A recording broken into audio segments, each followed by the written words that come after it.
یہ جو عدالتی حکم ہے یہ صرف میڈیا کی فتح نہیں ہے، اس لیے کہ یہ پورے پاکستانی عوام کی اور 1973 کے آئین کی فتح ہے، کیونکہ بیسیکلی جو قاضی صاحب نے کورٹ کے سامنے جو اپنے آرگومنٹس رکھے تھے وہ یہ تھے کہ یہ جو نیا آرڈیننس ہے یہ ایک تو انڈرمائن کرتا ہے پارلیمنٹ کی اتھارٹی کو، اور دوسرا جو 1973 کا کانسٹیٹیوشن ہے اس کی جو اسپرٹ ہے یہ اس کے خلاف ہے۔ اور اس میں ایک بڑی امپورٹنٹ آبزرویشن ہے چیف جسٹس اطہر من اللہ صاحب کی، کہ جب انہوں نے قاضی صاحب کو کہا کہ یہ جو نئے آرڈیننس کا سیکشن 20 ہے اس کو پڑھیں، جب یہ پڑھ رہے تھے تو اس میں جب انہوں نے بتایا کہ پبلک فگر کا بھی اس میں ذکر ہے، تو انہوں نے کہا پبلک فگر کو تو اعتراض ہی نہیں کرنا چاہیے، کہ اگر اس پہ تنقید ہوتی ہے تو پبلک فگر کو تو اس پہ اعتراض ہی نہیں کرنا چاہیے۔ ایک تو یہ بڑی امپورٹنٹ چیز ہے۔ دوسری بات یہ ہے کہ اسلام آباد ہائی کورٹ میں کچھ کیسز آلریڈی زیر سماعت ہیں، جس میں کہ جو پیکا آرڈیننس 2016 ہے اس کے تحت جو ایف آئی اے کو کسی کو گرفتار کرنے کا جو اختیار ہے اس پر ابھی سماعت چل رہی ہے، اور اس آرڈیننس میں کہا گیا کہ جناب ایف آئی اے جو ہے وہ کسی کو بھی گرفتار کر سکتی ہے، جبکہ کورٹ پہلے ہی ایف آئی اے کو کہہ چکی ہے کہ آپ بغیر انکوائری کے کسی کو گرفتار نہیں کر سکتے، اور F I A S O Ps بھی جمع کرا چکی ہے، اور ایف آئی اے کمٹمنٹ دے چکی ہے، ایس او پیز دے چکی ہے کہ ہم آئندہ ایسا نہیں کریں گے۔ تو یہ جو آرڈیننس ہے یہ دراصل کچھ عدالتی احکامات کی بھی خلاف ورزی ہے، اور جو زیر سماعت مقدمات ہیں اس آنریبل کورٹ میں یہ ان کے اندر مداخلت بھی تصور کی جا رہی ہے۔ تو اسی لیے آج چیف جسٹس صاحب نے جو نوٹسز ایشو کیے ہیں اس کے ساتھ یہ بھی کہا ہے، اس میں آرڈر میں لکھوایا ہے کہ اگر اس کی خلاف ورزی ہوئی تو ڈی جی ایف آئی اے اور سیکٹری انٹیریئر کو بھی کہا گیا کہ وہ بھی رسپانسبل ہوں گے۔ تو اب صرف ایف آئی اے جو ہے وہ رسپانسبل نہیں ہوگی، بلکہ وزیر داخلہ کے جو سیکٹری صاحب ہیں،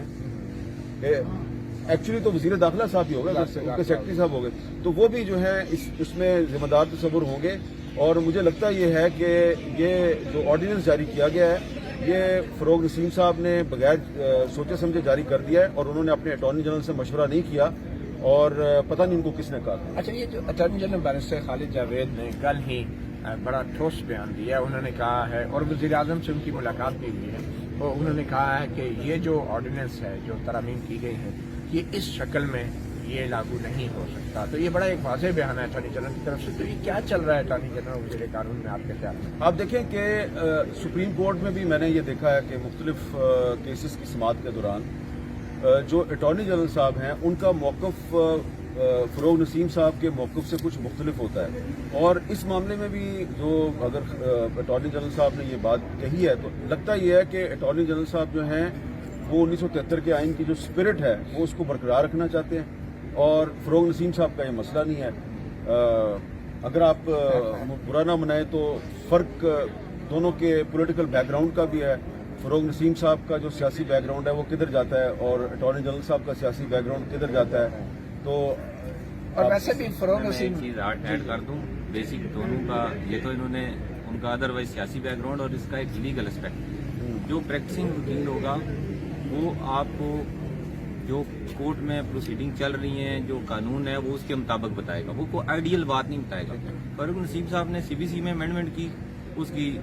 گڑا گرک کر دیا ریفرنس کا، اس میں تو وہ ہیں بیسیکلی اٹارنی جنرل صاحب پریکٹسنگ وکیل، تو ان کو ان چیز کا اصل میں الٹیمیٹ جو امپلیکیشن تھی وہ جو آج ہوئی ہے، رات کو انہوں نے خود یہ بات ایڈمٹ کی تھی کہ یہ جو ہے ہم نہیں چلا سکتے اس آرڈیننس کو، اور انہوں نے پتا تھا کہ چونکہ اسلام آباد ہائی کورٹ میں دوسرے کیس میں ایک آرڈر کیا ہوا ہے، اگر سیکشن 20 کے حوالے سے آرڈر موجود ہے تو 20 کی ایکسٹینشن جو ہے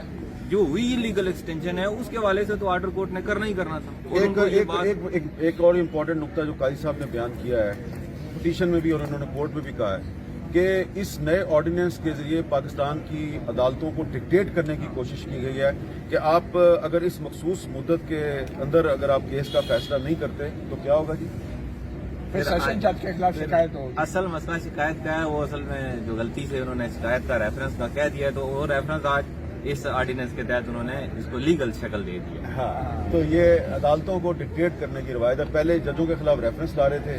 وہ ریفرنسز کامیاب نہیں ہوئے، تو اب یہ ججوں کے ساتھ ٹھوس اور دھاندلی کا ایک طریقہ اختیار کیا جا رہا ہے جو کہ ایک فاشسٹ طریقہ ہے۔